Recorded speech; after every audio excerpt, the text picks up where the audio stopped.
Hey, what's up, everybody? It's Jesse, and you are listening to Ironclad's Built for More podcast. And, if you've been listening to the show for a while, you know that we're all about elite performance. Now, that can be someone like a CEO, a military special operator, an endurance athlete. And today, our guest is an elite performer at a sport where, honestly, the stakes could not be higher. Her name is Amy Chmelecki, and she's a skydiver and a member of the elite Red Bull Air Force. Amy has 15 world records and 5 world titles to her name. And today, she opens up to us about chasing big dreams, staying focused in intense situations like jumping out of an airplane, and living a life of purpose. It was so inspiring to talk to Amy. She's not only someone who is a star of just a really incredible sport, but she also has this intense drive that's led her to chase her dream of becoming a star and being a member of the Red Bull Air Force from a really young age. I'm really excited for you to hear our conversation with Amy Chmelecki. So, Amy, tell me a little bit how you first kind of got into skydiving. That's not a hobby that a lot of people have. When I think about how I started, it's almost like it was always part of me. I don't remember much time where I wasn't dreaming of it. It started when I was really young. Actually, sometimes it's hard for me to connect to people not dreaming of flying. It just seems so, it's always been something most people do, right? I mean, it seems like, and it was very young. I remember always just like dreaming of being real free in the air. And it was just something I didn't know how I would do it or how I could do it. I didn't really know much about skydiving, but just this thought was always there. And then I heard about skydiving in a real disconnected way. I had heard someone was talking about 2 women that had gone skydiving. And I thought, what? Like, oh, if I was old enough to kind of connect, you jump out of a plane and then you have this freedom. I was like, that's what I want to do. I was 14 when I heard about that. And I tried to go. I looked in the phone book. remember those?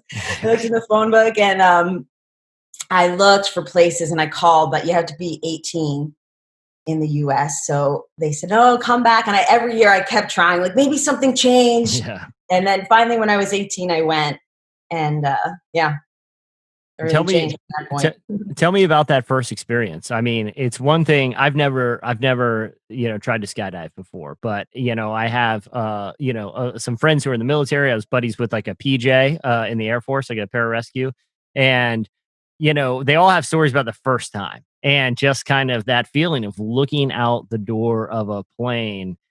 What was that like because you grew up like anticipating wanting to do it? What was it like when you finally get the chance?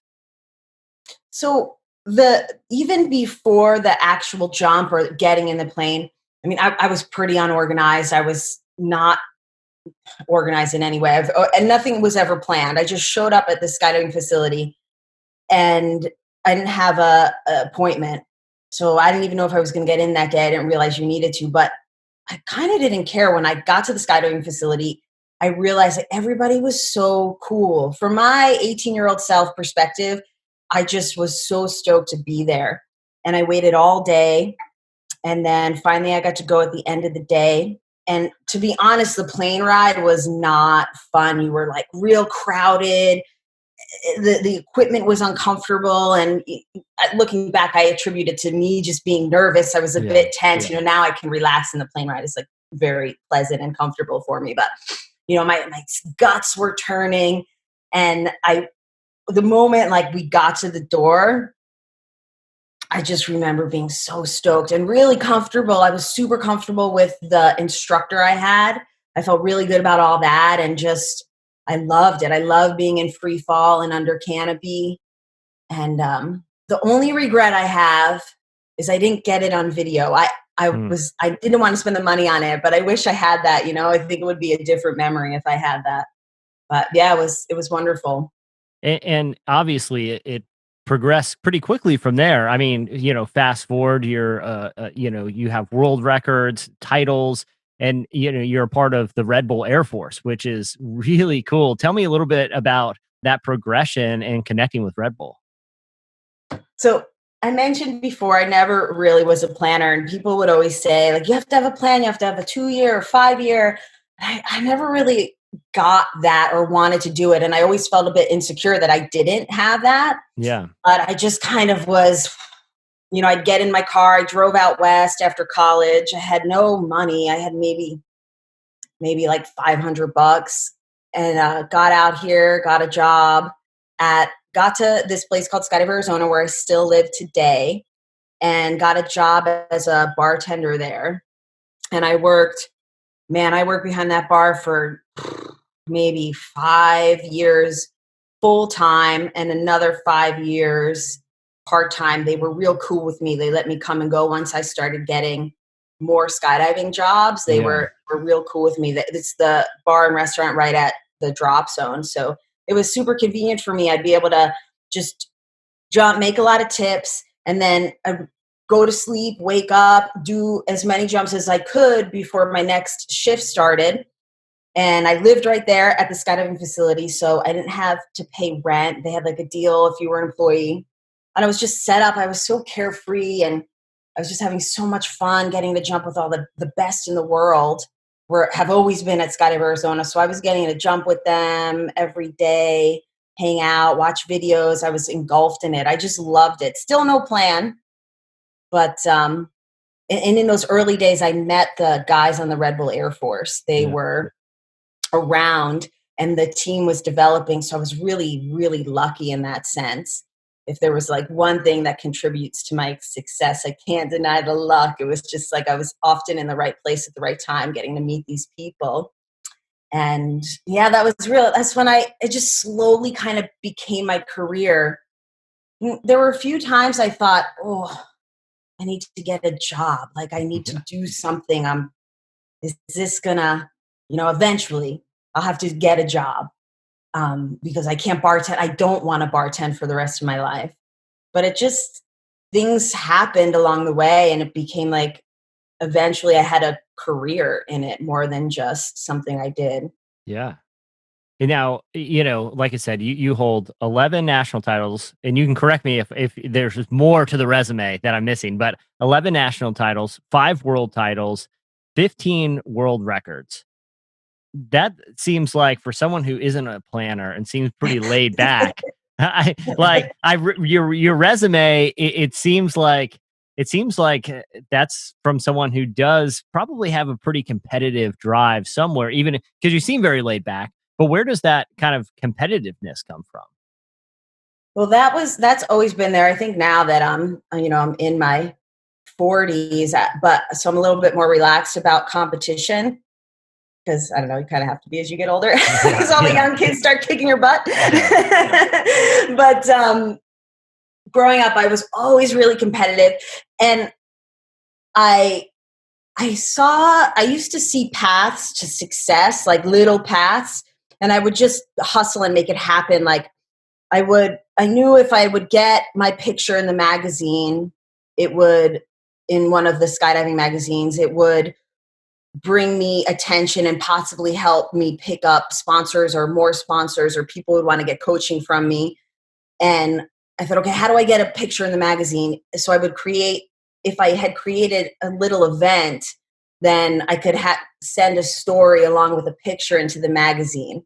And like things like that would I was marketing myself. I didn't realize it completely at the time, but that's what I was doing. This was before Facebook. So I would be in the magazine all the time, and it was my intention. So it's like I would create these events which would get people stoked and bring attention to what I was doing, and then back it up with an article and a picture in the magazine.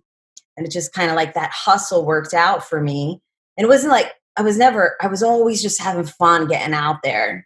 And eventually I started to create like, oh, I'll do a little record. So I'll organize a record. And people were stoked, because then they'd have something to do yeah. with more purpose when they come to the skydiving facility on a weekend. And that hustle has kind of got me, success slowly along the way.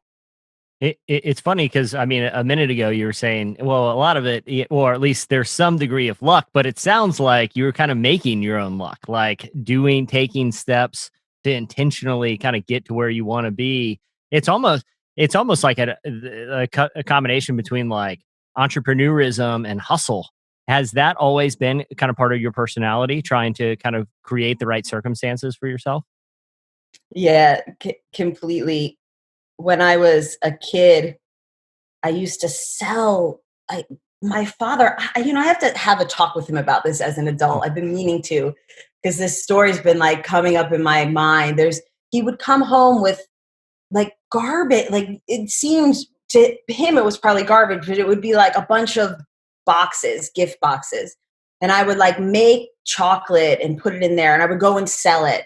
Or like he came home with a bunch of candles once and I like repackaged them and I'd sell them. I'd literally sell them to the kids.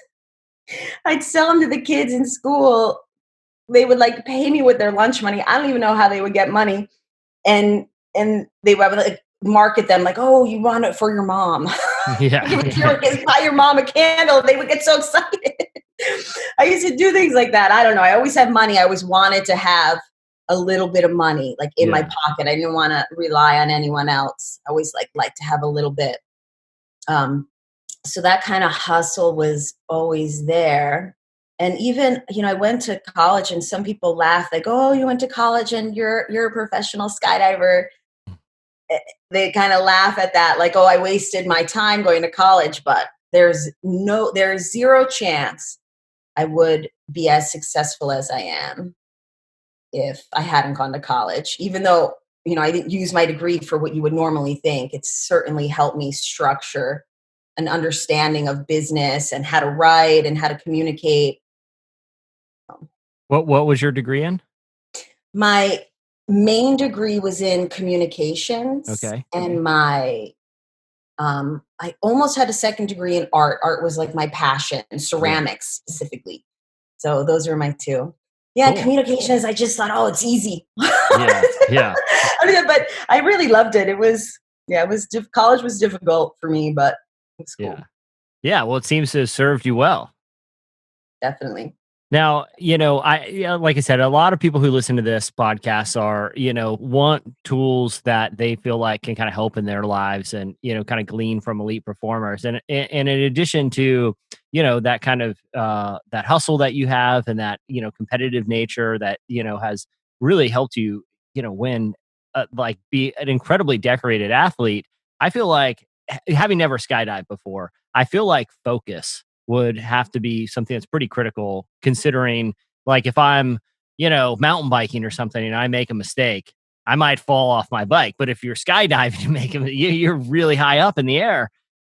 How did you develop that degree of focus that allows you, that serves you so well in your career right now?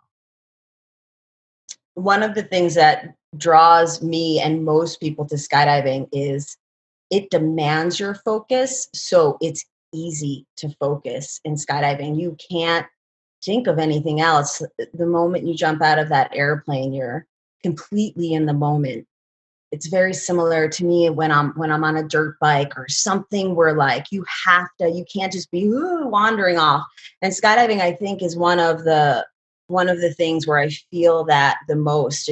It demands it, so it's easy. And it actually makes a lot of people feel relaxed because for those moments you're not thinking about the other things. Yeah. So it's really nice. I think more the challenge with skydiving is the letting go of when things don't go your way. And I don't mean accidents. Of course, like they could happen or little injuries. But if you don't reach your goal, I think there needs to be a balance between fixating on a goal. For me, anyway, everyone's got to be true to themselves. But for me, I didn't want to give up, like only be focused on one goal and then any improv, which might be better, like something might take you somewhere else.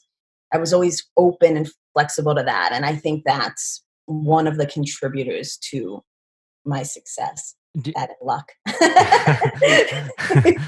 well, yeah, a lot of successful people who've achieved their goals. It's funny that you say like skydiving forces you to focus because I feel like one of the things that when I talk to people who've been successful in a lot of different areas in life, the ability to stay present it seems like a challenge for a lot of people that have a lot going on.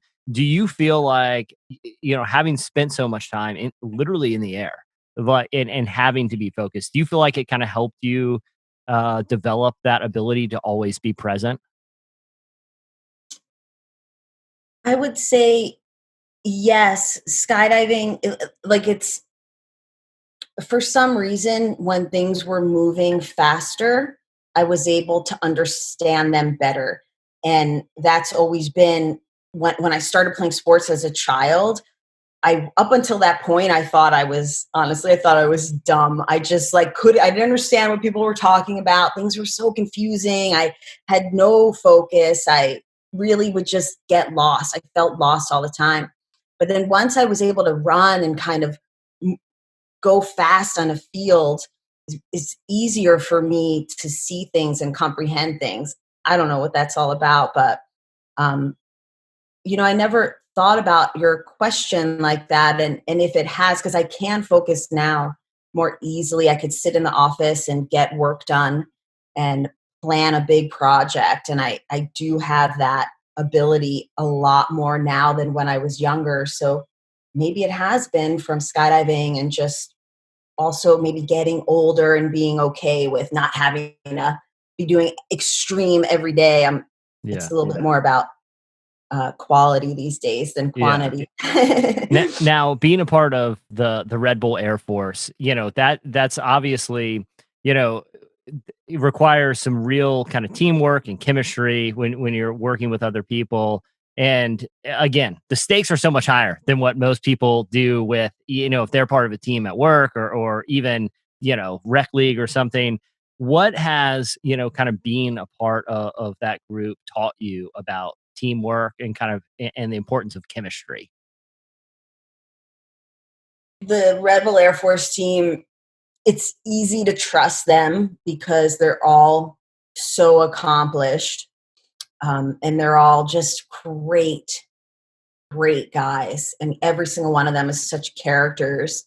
It's so much fun when we all get together, and I think we all go way back too, so we've known each other for a long time. And yeah, there are times when tension builds or things aren't going exactly according to plan, but we're all the type of people that can just adapt and quickly make a decision to pull off the stunt we're doing or finish the demonstration jump. And that's an important quality that we all have. And it's part of the reason why each of us have been selected to be on the team, is because when things get harder, we tend to get better and stay relaxed. Yeah. We'll crack a joke or, something, just like keep the tension down and still just having fun. I Yeah. think we all like it so much that the harder it gets, we're like, Yeah. yeah. Yeah. And I'm sure. And again, I haven't ever tried skydiving. I want to, but like, I also know like it'd probably be a pretty like stressful, especially your first time. I know it's just like an unnatural thing for a lot of people to be like, oh man, that it looks incredible, but also it's scary. So how do you what tools do you have that and you probably don't get stressed out much when you're competing, but I'm sure there's elements that you kind of have to kind of keep in check. How do you deal what are your kind of keys to dealing with stress, or maybe if something isn't going right, whether you're in the air or with the team or equipment, how do you handle stress? That's been evolving the way that I manage stress throughout my life.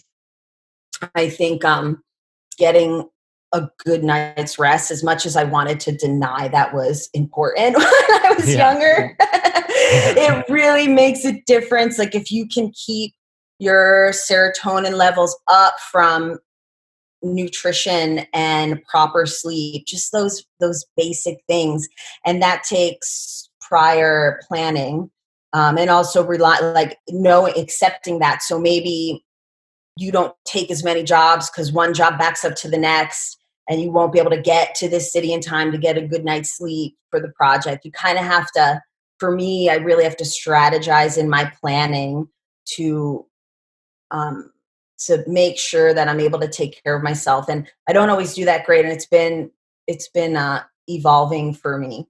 Um, I feel real rested, now because it's been such a break from so much, the rest Yeah. of the world is right there with Yeah. me, right? But that's one of the major things. And then I love jokes. I love jokes. Sometimes I have to be careful not to crack a joke in an inappropriate Yeah. circumstance but I tell you, when things get tense, if you just can like crack a joke, it helps. It alleviates the tension for everybody. Everybody laughs, and yeah, try and like steer it in that direction, because once you lose it, once you get past that like point where now you're in panic mode, it's not going to work. Yeah. Yeah. It's not going to Yeah. work at all. Well, Amy, one thing we like to do is it's sort of a lightning. I call it a lightning round, but I was doing it with somebody the other day, and I asked a follow up question, and they're like, "Hey, man, this is supposed to be a lightning round. You can't ask follow up." So there may be some follow. We may unpack a couple things, but it's kind of standard questions that we ask the elite performers who come on our podcast. So the first one is, what's the best advice that you've ever received? Um, hu- Hustle hard and stay humble. Hmm, that's good.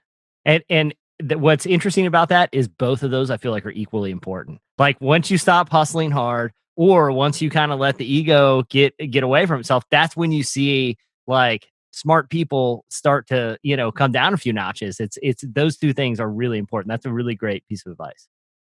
If Thank you. Yeah. Amy, if you could go back 20 years and tell yourself something, what would it be?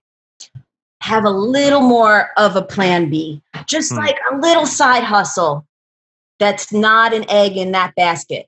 The hmm, same, like, because all my eggs are in the skydiving basket, which is cool, but it would be nice to, yeah. just in case. Yeah, that's good. What do you do when anxiety starts to creep in? I know you mentioned telling jokes and trying to be lighthearted, but are there any other kind of keys that you have? Breathing. That Mm, seems so lame and basic, but it's the best yeah, thing. I just interviewed a guy. His name's James Nestor, and he wrote a book called Breath. That's all about breathing and how if you can do the proper technique, which he's an advocate for like nose breathing and slow breathing. What are some breathing techniques you like to employ kind of during those stressful situations? For me, it's more just like, hey, are you holding your breath? Okay, stop and breathe. Yeah, yeah, yeah, I have no training. yeah, I mean, I have done like, yoga, and I've been in breathing seminars, but I just think like I find a flow, especially if you're doing like a skydiving routine or something. There's often this like breath in the movement, and really that really helps. And it's the same thing when you're doing a demonstration jump or a stunt. And sometimes I like hold my breath as part of it and then breathe. I don't know, but it's got to be there, yeah, because once you don't have oxygen in your brain, it's not going to be good. yeah. I can imagine. Amy, what is one thing that you think a person should do every single day?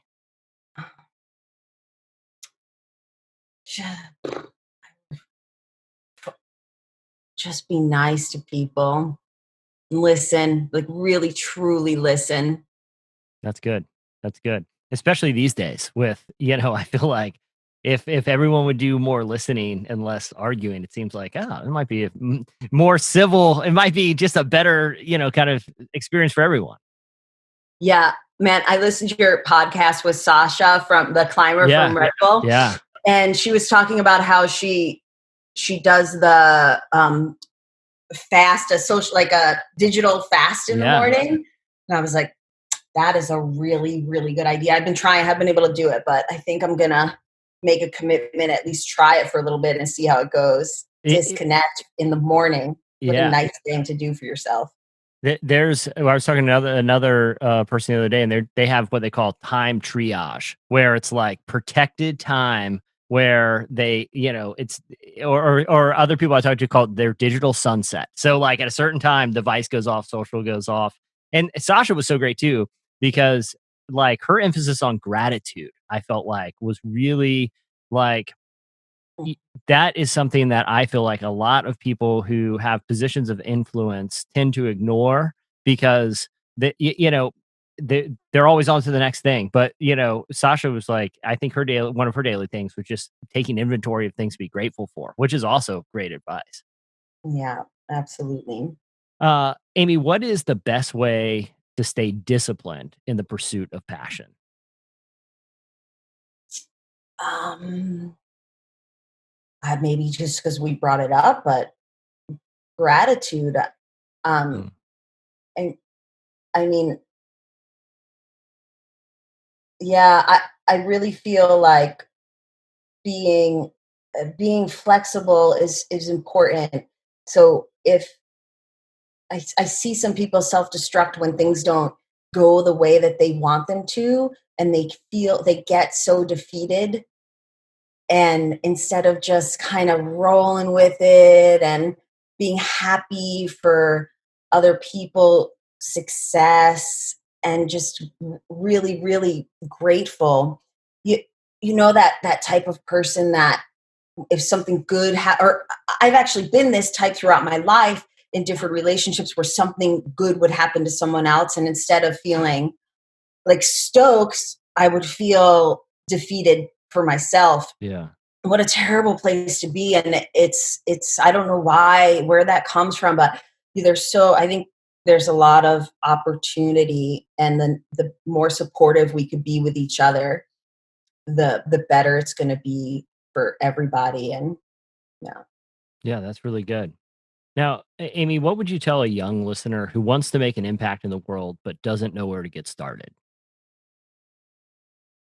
I think that now there's a lot of opportunity for young people that hasn't always, been around for me by using the internet. And um it's kind of like sometimes the internet is sometimes it's the worst, but other times it's really good. You got to have a balance between the two. But I think if you really want to go for those dreams, as cliche as that sounds, it's those opportunities are there, and be open to them and go for it.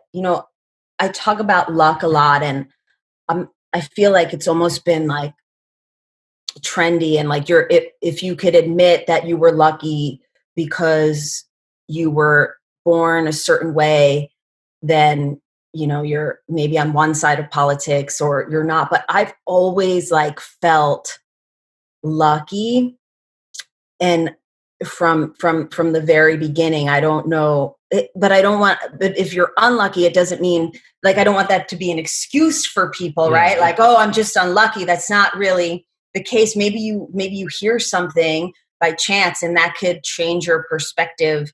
But if you can just get out there, be nice, listen to people, and keep trying, especially if you got something to say. People will listen. Yeah.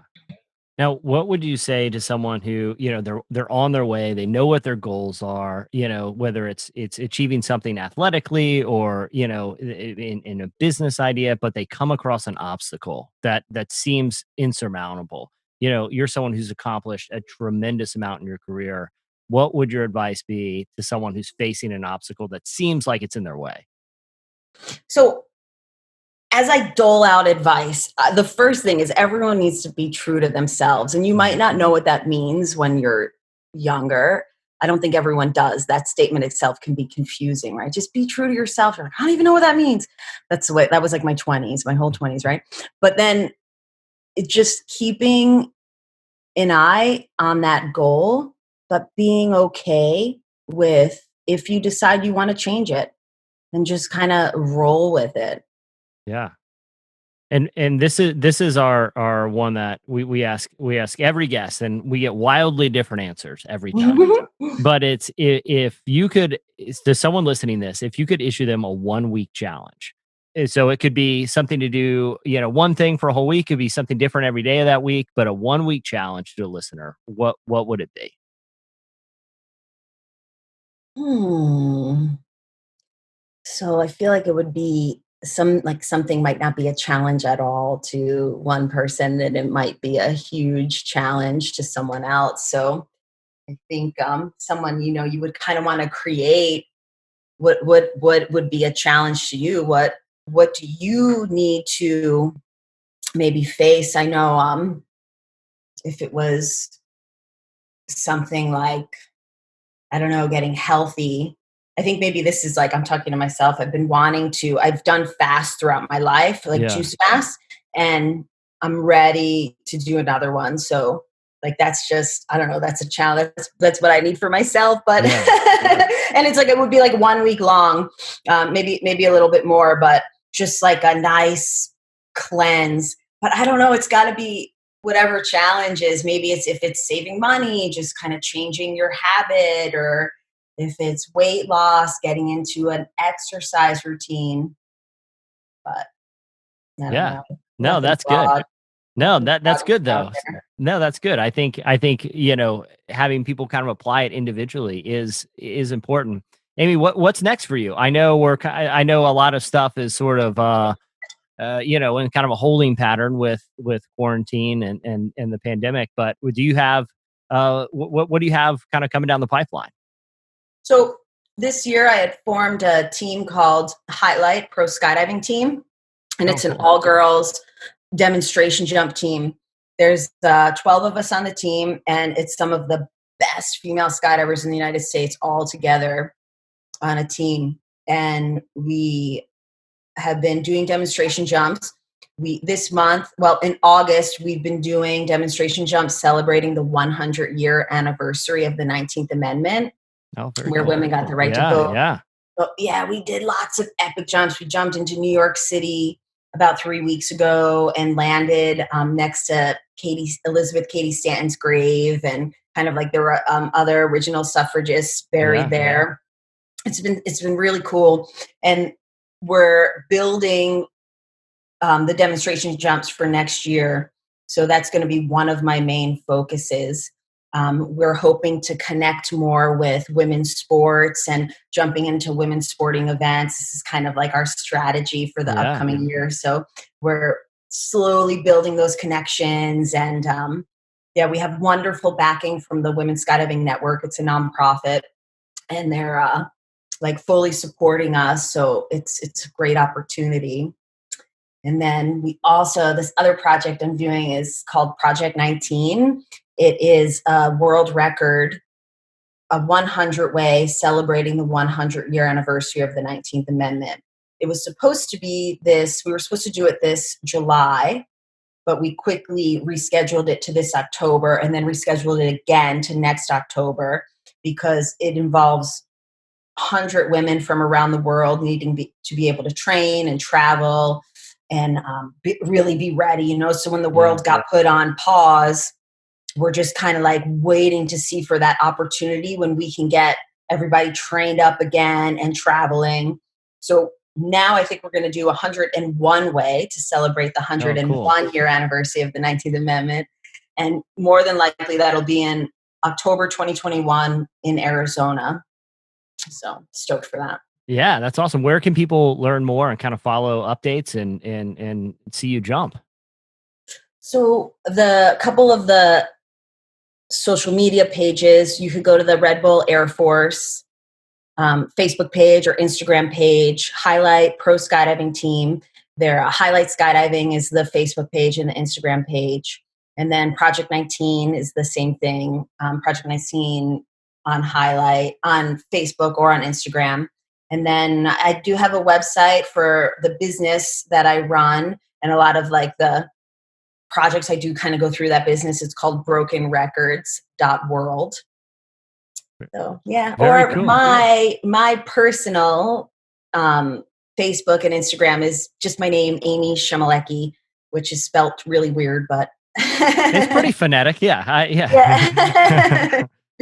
Yeah. Well, Amy, I definitely encourage people to check it out. And Project 19 sounds incredible, and it sounds like you're doing a lot of awesome stuff. I really appreciate you taking a little bit of time to let us kind of pick your brain and get your insights. It's really encouraging stuff. Thank you, Jesse. Thanks to your whole team, and good luck with everything.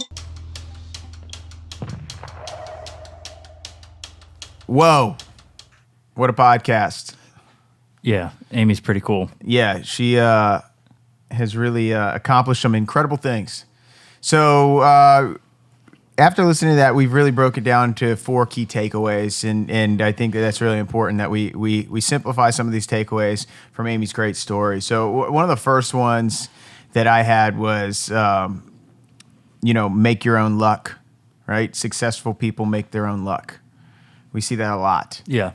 I think that people don't wait for things to happen, just like Amy. You can't wait for things to happen. You have to pursue them and make them happen. And we see this time and time again with people that we know, people that we interview, people within our circle, that they meet opportunity and they conquer it. And that is a big thing. That is a pattern with most successful people. Anybody from the outside looking in, well, what lucky person. I think we all have luck. I think we all have the opportunity to jump on something, but they're prepared. Yeah. And Amy was prepared, and she made opportunities and made luck. Agreed, man. And I think sometimes like being in the right place at the right time is about putting yourself in the right place at the right time, because it's a self-fulfilling prophecy with luck that way. Cool. So number 2, what was number 2 for you? I think my number 2 was when she talked about setting goals. And this is just to summarize what she said, but setting goals is so critical, but don't be so married to your goals that you're closed off to the opportunities that come along, that may come along on your path to your goal, right? So seizing another opportunity that may have come in front of her might have ultimately ended up leading her to her Red Bull team today. Yeah, and we say this to creatives all the time when young creatives call us and ask us questions, ask us to help. One of the big things is like, don't be too much of an artist to get in your way of great opportunity. A really quick example of that is, when we first started, we had big goals, big picture, big vision, and it would be very easy to say, no, I'm not going to do these little things. No, I'm not going to do these things. One was a hospital chain videos. We used to do hospital chain videos. But we did them with purpose. Yeah. The purpose was to refine how we shoot, to think on our feet, to get more streamlined, to earn money to buy the gear to get to the next level. If we were so much of an artist, like, no, I can't focus on that. I need to focus on my vision. We wouldn't have had sustainable business to get us to another level. Right. So don't be too much of an artist to get in your own way. Set big goals, but don't be afraid to shift, to take opportunities. So that was a great one. Well said. So number 3 for me is she talked about conventional versus high stakes learning, and you might be in a situation where you feel bored. You see this all the time with kids that are super smart in school. They don't excel, right? And they don't excel in school. They actually decline. And she had talked about, she thought she might be dumb because of these things. And then when she's in a high stakes environment, she excels. Yeah. So conventional doesn't necessarily, it's not a bad thing, but it's also not necessarily the only way. Right. And we live in a society that is pretty conventional. So if you feel bored, if you feel like you're not retaining, if you feel like you're not learning, get out there, test the waters, crank up the stakes, and see what you can do. Because in her instance, and a lot of people we know's instances, the higher the stakes, the tighter she gets. Yeah. And that was a huge takeaway. Yeah, that was well said, because I think so many of us avoid stress, but I think what Amy illustrated is so true, that higher stress environments can actually put you on your toes and make you retain information or make you focus in, so that the other elements of life are kind of pushed out of your head almost as a byproduct, which is really, really cool. And we do that almost every week here, where put ourselves into that high performance mode where it's like, hey, look, the stakes are high. We need to know that. And it puts our stress meter at a productive level. Yeah, and one thing to take away on that is, as you start testing the waters with that, make sure that you don't get stuck in this. You can get so addicted to, I'm operating at red line levels the whole time, that you will create stress in your own life. Yeah, there's a good balance. And you want to make sure that you're able to turn that off and have time to recoup and time to rest and recover. And you also want that for your family. You want that for your relationships. So finding that balance for any high performer is very tough. And you will make some mistakes, and just be prepared for that. But that's okay. So fourth takeaway. Yeah, I think this was a cool one because it's proven to be consistent when we talk to like any high performer, whether it's an athlete or a business person or a writer. Almost everyone has consistently cited gratitude as one of their key ingredients to success long term. And I think that's really cool as we've talked about it, even with our work with Brian Kane, that journaling, and you've talked about this morning, journaling and tracking the things that you're grateful for create a spirit of, okay, things are going well. I feel good about life. It creates a positive mindset, and then you begin to attract more positivity. Yeah, and it sounds frou-frou or hippie or mystical, but I think it's becoming more and more practical. And some people look at it through meditation. Some people call it manifestation. Yep. Some people call it prayer. And everyone does it a little differently. But gratitude, no matter who you are, what you believe, is a huge, huge thing. And it was something that I always thought I had. I was always grateful. But exercising that practice, and what Brian Kane gave me as an idea was basically a journal every morning. The first thing you do is write the top 3 things you're grateful for. Then you write the top 3 things you want to win, top 3 wins today. Like, what do those mean? Then you put the most important thing. And then in my case, I put my prayer for the day. Yep. In some people's case, they might put what they want to focus on or anything else. But and then I put my one word focus for the day. Today it was love, because I'm about to leave. I want to be there with the kids. I want to be able to show them those things.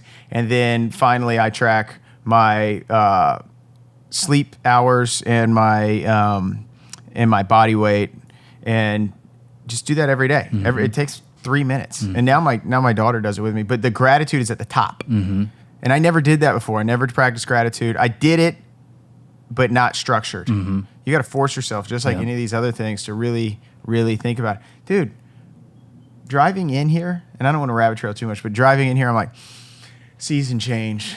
Thank you for the season change. You know, you look at blue skies. Oh, cool. I'm driving this cool old truck. You know, like little things that you don't think about. Yeah. Little things. Even when it's rainy and it's messy, it's like, man, it's because you're creating a pattern of gratitude, and then you're going to start thinking about things that you've never even, that haven't popped into your head before. Yeah, and they'll overshadow the things that you're not, that you're bummed out about. So you mentioned doing it with your daughter, and that's so critical. If your kids are old enough to understand this, with an entitlement society, or with a spirit of entitlement prevalent in society, it's critical that the kids get this early. And it makes a change. I mean, my older kids are doing it because they can understand it, and it's making a change in them. And what I think is really cool with them is you'll see them saying the things that you said a week ago or anything. So it just shows you how much they absorb. So you got to be careful. It's true. Anyway, Amy was awesome. Awesome interview. We're so excited for her career and see what she does in the future. What a trailblazer. Thanks so much. Make sure you download our podcast. Make sure you follow us on Instagram at This Is Ironclad, and subscribe on YouTube at This Is Ironclad. Like, subscribe, comment. See you soon.